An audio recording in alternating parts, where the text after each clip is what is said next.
Salut Théo, salut tout le monde. Aujourd'hui on se retrouve pour le deuxième épisode du podcast Sensation qui bouscule les codes, qui bouscule les normes, qui fait trembler les plus hautes sphères et les gens au pouvoir. C'est bien sûr la blague de trop. Alors aujourd'hui notre invité faute de mieux, c'est encore toi Théo et je te le dis dans les yeux. Tu vas nous évoquer en fait ton rapport au sport et à la place qu'il occupe dans ta vie. Ouais, carrément, merci pour l'invitation. Oui, je vais parler de sport, je vais parler de mes expériences, de quel est mon rapport au sport et comment j'arrive à conjuguer ça avec ma passion pour la blanquette de veau. Ok, justement super intéressant, tu m'as montré avant l'émission ton tatouage dans le dos, pas de sport sans blanquette, c'est une énorme tête de veau qui part de la nuque jusqu'à l'anus, c'est ça. Avec des yeux de veau, des haltères, un biceps, enfin il est somptueux. Ouais, c'est ça, en fait j'adore me faire des petites folies quand j'aime. Et en fait, toute l'histoire de ma vie, j'aime bien la marquer sur mon corps. Ouais. Mais j'ai pas que ça. Hein. Sur le bras gauche, par exemple, j'ai 100 fois ni loi, sans sport ni blanquette. Ok. Et sur la jambe droite, j'ai Only God can judge me, but only blanket can make me go to the gym. Avec justement Tupac en illustration qui mange une blanquette dans le Bronx. Oui, donc toi, en fait, le sport, ça fait vraiment partie de ton quotidien. C'est vraiment ta passion et c'est ancré en toi, dans ta peau. C'est ça, carrément. Donc, comment tu mets tout ça en place ? C'est quoi un peu ta routine ? Parce que voilà, on sait qu'il y a plein de gens qui n'arrivent pas à conjuguer le sport dans leur vie. Ça peut être à cause du taf, ça peut être à cause des enfants. Dans la semaine, c'est compliqué de trouver le temps de faire du sport. Comment toi, t'y arrives en fait ? Déjà, moi, je comprends pas. Ouais. Ces gens-là. Ok. Les gens qui utilisent justement ces excuses-là, du travail, des enfants, des horaires, pour ne pas faire du sport ou pour ne pas en pratiquer. Ouais. Je trouve ça très dérisoire et ridicule. Ok. Moi, typiquement, comment je suis venu jusqu'ici ? Comment je suis venu jusqu'au studio ? Je sais pas, si t'es un sportif, je dirais en vélo, pied, en courant. Mais non. Non, c'est pas assez sportif. Je suis venu en aviron par les égouts. Et pareil, pour monter au 4e étage, j'ai pas pris l'ascenseur, j'ai pas pris les escaliers. Tu veux savoir comment je suis venu ? Ouais. J'ai escaladé la façade de l'immeuble. Sans corde et avec de la magnésie dans la poche gauche. Ok. Donc toi, ce que tu dis là, c'est qu'on peut vraiment trouver toujours un moyen de faire du sport au quotidien, peu importe son rythme de vie, peu importe ses occupations en fait. Exactement. En parlant de sport, dans le sens plutôt activité sportive, les sports de tous les jours, toi t'étais plutôt sport collectif ou sport plutôt non lucratif, à but individualisant, classique Moi j'ai commencé par le sport à caractère collectif. Ok. Tu vois, quand j'étais jeune, j'étais très hyperactif et du coup, mon père m'inscrivait à plein de sports, du basket, du volley, du foot, notamment du foot existentialiste. C'est quoi, c'est... Wow, à la mi-temps, tu lis du Sartre et tu débats avec tes coéquipiers. Et du coup, ça entraînait pas mal de jalousie auprès de mes coéquipiers du fait de mon hyperactivité, tu vois. Mais pourquoi des jalousies ? Justement, c'était bien pour leur équipe, c'était bien pour... Non, quand t'avais la capacité de pouvoir tirer le corner, courir assez vite, te mettre au second poteau et reprendre ton propre corner de la tête en faisant une tête croisée, enlever ton maillot, mettre le maillot du gardien adverse et arrêter ton propre tir. En fait, mes coéquipiers c'était là en mode mais attends, mais on sert à quoi Oui, c'est chiant pour eux quoi. En fait, ils touchent pas le ballon du match. Non, ils touchent pas le ballon du match et en plus vu que j'étais hyperactif, j'avais super faim et du coup arrivé à la fin du match, je mangeais tout quoi. Ah oui. C'est là que du coup j'ai commencé les sports à but et caractère individualisant, comme la musculation, comme la natation, comme le beach-hockey sur glace, tous ces sports-là. Et voilà, j'ai aimé, c'était un petit peu différent, mais en tout cas je m'y suis retrouvé, tu vois. C'est vrai. Mais la natation, j'aime beaucoup. Moi j'aimais bien, après il y avait des petites complications dues à mon hyperactivité, mais par contre j'ai vraiment aimé ce sport et il me manque un petit peu finalement. Ok. Tu nous as dit les complications, c'était par rapport à quoi ? Par rapport au fait que tu étais habitué au sport co et que tu te retrouves... Non, de par mon hyperactivité. Ouais. En fait, je vais te le dire, j'ai une anecdote. On était en finale de départementale de 50 mètres nage libre. Joli. Voilà, c'était pas mal. Et en fait, c'est une piscine olympique. Et c'était la première fois que j'allais dans une piscine olympique, tu vois. Et en donc fait, 50 mètres, les l'énorme, grandes, quoi. comme on peut imaginer, quoi, comme aux Jeux Olympiques. Et j'étais au plongeoir, tu vois, avec les différentes personnes contre qui j'allais concourir, finalement. Ouais. Et au moment de donner l'impulsion, au moment du top départ, en fait, mon impulsion était beaucoup trop forte. Et je me suis retrouvé directement de l'autre côté de la piscine. Je me suis rétamé contre le sol, j'ai frotté et tout ça. Mais, tu vois, grand blanc dans la piscine. Et mes parents se lèvent, bravo mon boulbi, bravo mon boulbi. Et les arbitres étaient un petit peu perplexes parce que je suis arrivé en premier. Mais c'est vrai que c'est délicat parce qu'en fait, t'es arrivé... Techniquement, c'est toi le plus rapide d'avoir fait les 50 mètres, mais t'as pas touché l'eau, quoi. Non, alors que c'est de la natation, t'étais sec. J'ai pas nagé, donc les arbitres, ils savaient pas trop quoi faire. Et du coup, par la suite, j'avais l'obligation de commencer les compétitions sur le parking de la piscine pour prendre la pulsion de là-bas. Ah, c'est-à-dire qu'ils te mettaient le plongeoir sur le parking municipal. Non, même pas. C'était vraiment, j'étais debout sur le parking et je partais, quoi. Ah Pas oui, de ok. plongeoir. Non, il me donnait plus rien justement qui pourrait Ok. me donner de l'impulsion. Mais même ça, c'était assez compliqué parce que parfois les toits étaient pas forcément ouvrants, donc passer par le hublot, c'était un petit peu plus compliqué. Mais Oui, il faut être précis. oui, il faut être totalement précis. Et parfois aussi, la piscine se trouve pas là où je peux passer. Donc c'est redonner une impulsion dans l'air un petit peu aérodynamique, tu vois, d'abdominaux. Enfin, c'était très compliqué, très Ok. compliqué. Ok, du coup, c'est après cette période de natation que tu t'es mis à la musculation en Tout à salle. Moi, je me suis dit que j'avais peut-être besoin d'un sport un petit peu plus seul, sans que, tu vois, un sport pour moi. Ok. Et en plus, quand t'es gamin, quand t'es adolescent, bon, c'était il y a pas si longtemps que ça, mais on te montre des plastiques parfaites, des corps parfaits, tu vois. Les Brad Pitt, les super-héros Marvel, les Christian Clavier, enfin tous ces corps qui te font tourner la tête quand t'es petit. Ouais, C'est des ouais. trucs de dingue, quoi. Ouais, exactement. Et puis bon, c'est vrai qu'aujourd'hui, c'est un petit peu plus la mode des skinny, en mode Timothée Chalamet, Zendaya, tu vois, toutes ces personnes-là, big up à eux d'ailleurs, s'ils regardent le podcast. Donc moi, quand j'ai commencé la salle de sport, tu vois, j'étais un petit peu sec, musclé mais sec. Corps de nageur, quoi. Corps de nageur, et je me retrouve avec tous ces molosses là, ces muscleurs qui soulèvent la fonte monstrueux. depuis longtemps. Ah, c'est impressionnant quand tu connais pas trop. Et du coup, voilà, moi je faisais ma séance, je faisais les fessiers. Donc j'étais allongé à quatre pattes en fait, et je levais la jambe arrière, et j'étais habillé en noir. Et en fait, au moment de mon temps de repos, il y a quelqu'un qui est venu faire sa séance de pectoraux sur moi en pensant que j'étais un banc de musculation. Ah, donc il s'est allongé sur toi, le mec. s'est allongé Il a sur fait quoi moi comme et exercice Il faisait du développé couché avec un haltère dans chaque main. Attends, Et- mais tu devais être planté, la Ah, mais pression, j'étais ça planté. devait être. Le mec était mastoc, il avait 50 kilos dans chaque main. Donc il y avait son poids, plus le poids des haltères qui me rentrait dessus. Et moi j'étais cloué dans le sol de la salle de sport. Et tu voilà. tu lui as pas dit, excuse Wam, t'es sur Wam, je suis pas un banc. Non, je lui ai pas dit ça, je lui ai pas du tout dit ça, parce que déjà le mec était mastoc, que j'étais vachement impressionné par le fait que ils me prennent pour un banc de musculation. Oui. C'est Non, quand c'est vrai même- que c'est pas commun. Non, c'est pas commun.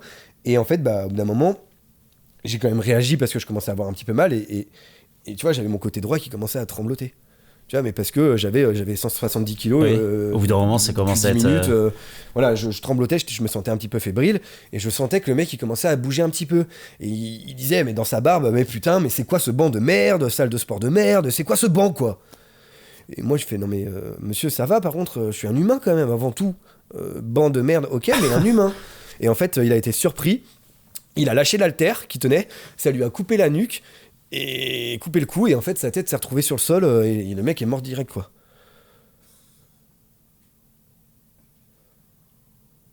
Toi, t'as eu beaucoup d'expérience dans le sport, de ce qu'on comprend entre la natation, le foot, la musculation. Aujourd'hui, je trouve que plus que jamais, on est gavé d'informations sur tel ou tel produit, la viande, les barres énergétiques, les protéines, les lipides, les glucides. Toi, c'est quoi un peu ton avis là-dessus? Ah mais totalement, écoute, là aujourd'hui je suis équilibré, tu vois, mais j'en parlais tout à l'heure de ma période de musculation, j'ai pas toujours été équilibré, ça a pas toujours été le cas. Oui, comme ceux qui allaient à la salle, tu prenais des prods, j'imagine. Si c'était que ça, oui. Du poulet, ok, des shakers, ok, tu vois. Mais là où j'ai commencé un petit peu à m'inquiéter, c'est finalement quand je me faisais des perfusions crâniennes le soir pour dormir de protéines liquides, quoi. Ça ressemble à quoi? C'est... Bon, j'avais acheté un truc, c'était une Perfusionum 2006, qui te mettait 30 aiguilles de 30 cm très fines dans le crâne et qui t'injectait du concentré d'essence de protéines liquides directement dans le cerveau pour que le cerveau, tu vois, Ah oui, s'habitue un peu aux nutriments, ok. ça faisait une sorte de mélange génétique entre mes gènes et la protéine. Mais du coup, est-ce que t'allais pas un peu trop loin pour le muscle à ce moment-là? À ce moment-là, non. Mais je crois que ça a été un peu la dernière étape avant justement d'aller trop loin. Ok. Là où je suis allé trop loin, c'est quand j'ai commencé à comprendre et à avoir une certaine réflexion. Je me disais, mais je mange du poulet tous les jours, à chaque repas. Et Ouais. je mange des œufs tous les jours. Et je consomme beaucoup, tu vois, de ces protéines-là. Et je me disais, mais finalement, les œufs, le poulet, ils ont un point commun. C'était la basse-cour. Oui, c'est vrai. Et du coup, je me disais, mais Théo, plutôt que consommer du poulet, si tu voulais vraiment devenir le poulet, tu vois, comment tes muscles y réagiraient si tu devenais ce poulet, c'est-à-dire si tu vivais comme le poulet, quoi. Je comprends pas le... En fait, ça veut dire, t'as fait quoi? J'ai été dans une ferme, en fait, dans un enclos pendant 1 an. J'ai vécu comme un poulet. Et voilà, je me suis attribué leur culture, leurs traditions, leurs fêtes, leurs jours fériés. Parce qu'on dirait pas comme ça que les poulets ont des fêtes, des traditions. Ils font la chandeleur comme nous. Ok. Et c'est là que j'ai réussi à pondre mon premier œuf aussi. Ah oui, quand même. Ça veut dire que ça a marché, toute cette... Oui, ça a marché. Après, voilà, j'ai eu un petit problème aussi un jour, un peu moins drôle. En fait, je ressentais des petites douleurs dans la cuisse. Et là, l'agriculteur, tu vois, il a pris super soin de moi parce qu'il avait tellement peur de reperdre une poule de son poulailler que, en fait, il m'a emmené aux urgences de la clinique vétérinaire la plus proche. Et il était détruit, il était vraiment inquiet. Ouais. Et je me disais, j'espère que ça va aller parce que je pense que là, il va être vraiment mal, l'agriculteur, tu vois. Et là, le médecin revient en disant, écoutez, j'ai vu les radios, j'ai quelque chose à vous annoncer. L'agriculteur, il était, oh non. Il avait trop peur. Ouais, il s'appelait Roger, il avait vraiment très peur. Ouais. Il a dit, en fait, votre poule n'a plus de quadriceps. Donc toi ? Donc moi, en fait. Enfin, oui, moi, je n'ai plus de quadriceps. J'avais une escalope. J'avais plus du tout de quadriceps. C'était une escalope qui avait remplacé mon muscle. Ah, et donc t'es vraiment allé loin ? Oui. Mais ta famille, ils en disaient quoi ? Tes proches, je sais pas, ils te voyaient pas pendant là, ma tout ce famille, temps. ils étaient inquiets quand ils ont vu que ma cuisse était devenue une escalope, mais sinon, à part ça, ils me soutenaient. Ils venaient tous les dimanches, après-midi, ils faisaient faire une balade dans la basse-cour et ils m'apportaient du pain rassis et qui nous jetait à moi et tes copains ? Et mes copains, ouais, mes copines. Ok. Et voilà, et du coup, au bout d'un moment, je me suis dit, là, je fais un petit peu n'importe quoi, et du coup, je suis revenu, entre gyoza, à la vie réelle, quoi. Entre guillemets, tu veux dire ? Oui, si tu veux. Et après, t'es revenu sur une alimentation normale. Oui, je suis revenu à une alimentation normale. Et en plus, j'avais un coach qui m'aidait, que j'ai retrouvé. Et voilà, qui m'accompagne beaucoup aussi. Et ça, c'est important. Oui, donc, normal, ça va, t'avais quand même un coach, quoi. C'est pas normal, j'imagine qu'il te suivait. T'étais quand même un minimum encadré. Oui, et en plus, aujourd'hui, un coach, c'est plus qu'un simple instructeur de consignes sportives. Il est vraiment là, il t'accompagne plus que le sport. Il t'entoure, il est là sur plusieurs aspects. Manger, il est là sur plusieurs aspects, le bien-être, l'alimentation, le repos. Et en plus, pour le coup, le mien était assez à cheval, et je parle pas de ça que sur la nutrition. Et voilà, et en fait, finalement, il m'entourait, il m'aidait. Ça te coûte cher un coach comme ça qui te suit à la lettre comme ça Oui, alors Adrien, moi je suis pas trop à l'aise de parler d'argent sur un plateau de tournage et tout, entouré de régisseurs, etc. Mais petite fourchette. Bon, ok, c'est pile entre 1200 et 1300 euros. Ok, 1250. Et du coup, pour ce prix-là, un suivi à la lettre, c'est quoi exactement ? Parce qu'on imagine que pour ce prix-là, tu dois avoir un truc monstrueux, quoi. Ça doit être génial, un le suivi coach. À la lettre, c'est simple, c'est que mon coach, c'est Batman. Et quand je dis que c'est Batman, en fait, je le vois jamais, très peu, mais il est là, je le sens. Il pèse, tu vois, l'atmosphère est plus lourde quand je vais m'entraîner ou quand j'ai envie de manger quelque chose de plus gras, tu vois. Et quand on est vraiment comme Batman, quoi. Ah ouais. Et en plus, pour la rigolade, il s'appelle vraiment Bruce Wayne.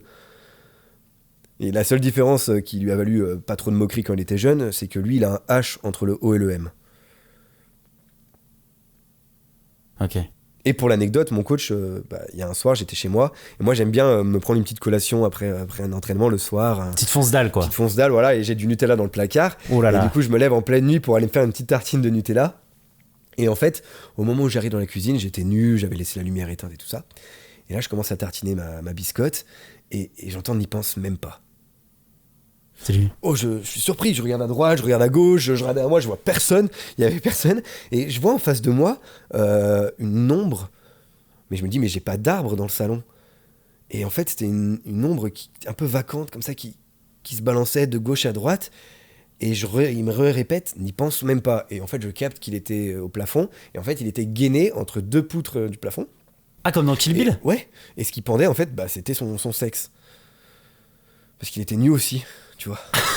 Ah oui, donc t'as intérêt à te tenir à carreau, en effet. Bah ouais, c'était vraiment juste, tu sais, vers ma joue comme ça. Et je lui dis, mais tu peux pas non plus être là tout le temps dès que j'ai envie de me faire une petite collation et encore moins dans cet habit-là, quoi. Très gênant. Oui, il peut y avoir des petits côtés un peu gênants comme ça qui arrivent en effet. D'ailleurs, en parlant de coach, comme tu nous disais tout à l'heure, les coachs aujourd'hui, ils font vraiment tout, du coup, sport, nutrition, mais aussi parfois la partie bien-être. C'est ça, de toute façon, c'est les 3 piliers, c'est les 3 B, bien-être, nutrition, performance. Et tu vois, moi j'étais assez à cheval sur le bien-être, et en plus assez littéralement, parce que je faisais aussi beaucoup d'équitation et que mon poney s'appelait bien-être. Ah oui, ok. Mais là où je vais te suivre sur le bien-être, c'est que c'est sur l'importance de se laisser aller. Tu vois, avec tout ce qui se passe aujourd'hui, le travail, le sport pour toi, moi j'aime bien une fois par semaine, un peu comme le cheat day, tu vois, le jour où tu manges ce que tu veux, alors que le reste de la semaine tu fais hyper attention, et bah me laisser aller, quoi. Hier soir j'étais avec des potes dans un bar, j'étais à la Julienne de légumes sur les quais, je sais pas si vous savez, c'est une boîte. Grave, énorme. Et voilà, tu te laisses aller, juste tu te fais plaisir. Oui, bah c'est ça, bah tu vois, moi typiquement pour m'apaiser ou pour me ressourcer, ce que j'aime bien c'est de prendre des vacances, aller là où il y a la mer ou l'océan. Côte atlantique ou méditerranéenne, et en fait je fais la planche dans l'eau, je ferme les yeux et je me détends, et je sais pas, mais ça me fait un bien fou. Ouais, je le fais aussi, c'est hyper agréable. C'est hyper agréable. Bah d'ailleurs une fois j'enchaînais une année assez sportive, et du coup je décide de prendre 3 semaines à La Rochelle. Tu connais La Rochelle, tu y es déjà allé? Ouais, je connais un peu, j'ai bossé pas mal d'années sur Fort Boyard. Mais non. Ouais, je te jure, c'est marrant. Tu faisais quoi? Bah, en gros, tu vois, les personnages, le père Fouras, tous ceux que tu vois à Fort Boyard, c'est pas des vrais, c'est des mecs déguisés, tu vois. Moi, je faisais le Olivier Mine. Je l'ai fait pendant 5 ans. Ah non, c'était génial, c'était une bonne expérience. Mais du coup, je connais bien La Rochelle, c'est juste en face. Attends, mais moi, j'étais persuadé que c'était quelqu'un, Olivier Mine. Non, c'était... Je peux te garantir que c'était quelqu'un... Enfin, c'était moi. Ok, waouh, c'est énorme. Ouais. Ok. Et du coup, je connais bien les alentours, quoi. Bah oui, bah j'imagine. Mais ok. Et du coup, bah voilà, j'avais pris 15 jours de vacances, on était sur l'océan et tout, sur les plages, et je vais pour me ressourcer, je vais pour faire la planche dans l'eau, tu vois. Je commence, il y avait un courant parfait, et je ferme les yeux et je m'endors.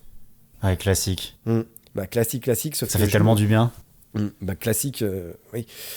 Sauf que je me réveille plus tard, et il faisait beaucoup plus froid.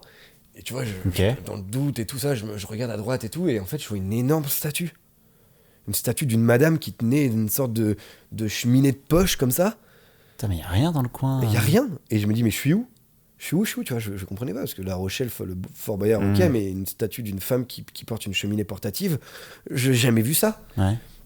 Et là, d'un coup, j'entends un moteur qui arrive, un Zodiac énorme, avec 2, 3, 4 personnes dedans. NYPD, stop, what are you doing here? Ah, t'étais en planche, t'étais arrivé à New York? J'étais arrivé à New York.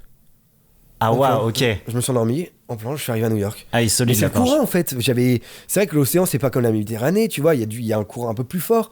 Et du coup, bah, je me suis retrouvé à New York. Attends, mais t'as fait quoi? Parce qu'à New York, sans fringues comme ça, avec la enfin, j'avais un t-shirt, dans l'eau. Mais je pouvais pas revenir en arrière parce que le courant allait à contresens. Je pouvais pas non plus me battre et rester en planche et retourner en Europe, tu vois, c'était pas possible. T'as fait comment pour rentrer? Bah, je me suis dit, on va suivre le courant et la Terre elle est ronde. Si je commence à partir, bah, j'arriverai forcément en Europe. Ah, et donc t'as continué ton. Donc j'ai continué mon trip et au bout de certains jours, j'étais au bout de quelques jours. En planche toujours? C'est ça. Et au bout de quelques jours, bah toujours en planche, je chillais au soleil et tout ça, c'était sympa. Et là, je vois un bateau arriver, un skipper, tu vois, un gros bateau super puissant sportif, avec écrit Vendée Globe. Enfin, je me suis retrouvé au milieu du circuit du Vendée Globe. Attends, mais t'en étais où là? C'était waouh. Je sais pas, j'étais dans les Caraïbes, quelque chose comme ça. Et tu vois, moi j'ai l'esprit compétitif et je me dis, bon bah. Parce que ça va toute berzingue, ça. Hein. Ah bah ça va super vite. Ils sont des équipages de 10, ils sont surentraînés. Non, ça va hyper vite. T'as l'impression qu'ils volent, c'est énorme. Bah du coup, je fais, bon, allez, on va la tenter. J'enlève mon t-shirt, je les sors un petit peu. Je tends mon bras vers le ciel, j'accroche mon t-shirt, tu vois, je me débrouille assez bien pour que ça devienne une voile. Je me mets un peu en avant comme ça, un peu de côté, avec mon bras qui me sert de gouvernail. Je prends le vent. Et je commence à partir, boum, 40 nœuds, bon, qui vaut à 80 km/h. Et voilà, j'étais en compétition contre les autres bateaux. Ah, t'as concouru dans le Vendée Globe? J'ai concouru dans le Vendée Globe. Je suis le seul humain à avoir concouru dans le Vendée Globe à la nage. Ok, solide. Et ça a terminé comment? On arrive, on retrouve enfin le dernier circuit en fait se trouvait en France, justement à La Rochelle, donc c'était un peu rigolo, tu vois, d'y retourner, mais j'ai réussi mon pari. Et là, je me retrouve en tête à tête avec un bateau. C'était vraiment lui ou moi, tu sais, on avançait et tout ça. Moi, j'avais vraiment le bon courant, je me sentais vachement bien. Et au dernier moment, bah, ça s'est joué sur la photo. Genre la coque du bateau et mon front. Et j'ai gagné de 2 cm. Ah, mais ça devait être la folie. C'était la folie, il y avait 500 personnes, c'était fou, quoi. Il y avait... Waouh. Et je m'étais pas rendu compte que j'étais devenu un symbole de planche et français, tu vois. Incroyable. Mais tu devais être épuisé. Ah, par contre, le contre-coup était là, donc j'arrive, je rentre à l'hôtel. Parce que finalement, tu l'as fait assez vite ton tour du monde, du coup, j'imagine, grâce à cette compétition, mais waouh, le corps, quoi, les muscles, tout. J'étais exténué, et là, je suis rentré à l'hôtel et je me suis avachi, tu vois. Et en plus, il faut faire attention, parce que c'est à ce moment-là de la fatigue que tu peux te blesser aussi, tu vois. Ouais, bah oui, c'est vrai que qu'on en a pas encore parlé, mais dans le quotidien de sportifs de haut niveau, enfin au quotidien comme toi, c'est vrai qu'on peut avoir, pour ceux qui savent pas, des blessures de fatigue. Donc c'est quoi? C'est en fait tes os qui sont fragilisés et tu peux te faire des fractures comme ça parce que tu t'es pas assez reposé, tu t'es pas assez hydraté. Mais c'est exactement ça. C'est exactement ça, et c'est exactement ce qui m'est arrivé. Je te disais, au moment où je rentre à l'hôtel, exténué, j'avais fait la fête aussi toute la nuit, voilà. Pas reposé, quoi. Pas reposé. Alors que de base, tu faisais la planche, hein, je tiens. Ouais, à la base, je voulais juste m'apaiser, tu vois, Oui. La Rochelle, mais Sacrées vacances. auparavant, quoi. Et j'arrive à l'hôtel, et au moment où je m'affaisse en fait sur le matelas, le fait de me soulever pour prendre ma couette et mettre la couette sur moi, j'entends tout craquer. Le poids de la couette sur mes côtes, ça en fracture 2. Ouais. Fracture ouverte des 2 tibias péronés. Mes 2 rotules se luxent au côté opposé au leur. Donc en fait, ma rotule gauche se retrouve à droite et ma rotule droite se retrouve à gauche. Et je me suis aussi cassé, je sais pas, une 50aine d'os dans le pied, foulé 2 ou 3 os de l'épaule, du crâne, le nez. Ça m'a même enlevé les dents de sagesse. T'as enlevé les dents de sagesse? Ça m'a enlevé les dents de sagesse. Ok. Non mais la fatigue... Oui, vraiment grosse. Faut pas rigoler. Après, on rigoler. comprend un tour du monde en planche. Oui. Après, ça a été vraiment une période assez rude de ma vie. Bah, c'est au niveau de la chirurgie, ça devait pas être facile, ils ont dû galérer, quoi. Non, la chirurgie, ça a été facile, mais c'est juste que j'ai pas retrouvé mon t-shirt dans cette histoire. Celui du Vendée Globe, ouais, celui qui t'a... En plus, finalement, mon t-shirt, j'avais un t-shirt écrit Groupama. Ah oui, bah oui, tu t'es sponsorisé. Donc, du ils coup. sont auto-sponsorisés à travers moi. Ah oui, c'est comme si t'avais été fait pour faire cette course. Ouais, le destin, comme quoi. Ouais. Incroyable. Bon, merci Théo de nous avoir parlé en tout cas du sport, de ton rapport au sport pendant cette émission. De rien. J'espère que vous avez kiffé. N'oubliez pas de vous abonner, de mettre des pouces, d'aller nous suivre sur Instagram. C'est We Are Sorbe Citron et on vous dit à très bientôt pour un nouvel épisode. Salut Théo. Merci, salut Adrien. Salut tout le monde, merci à l'équipe. Salut.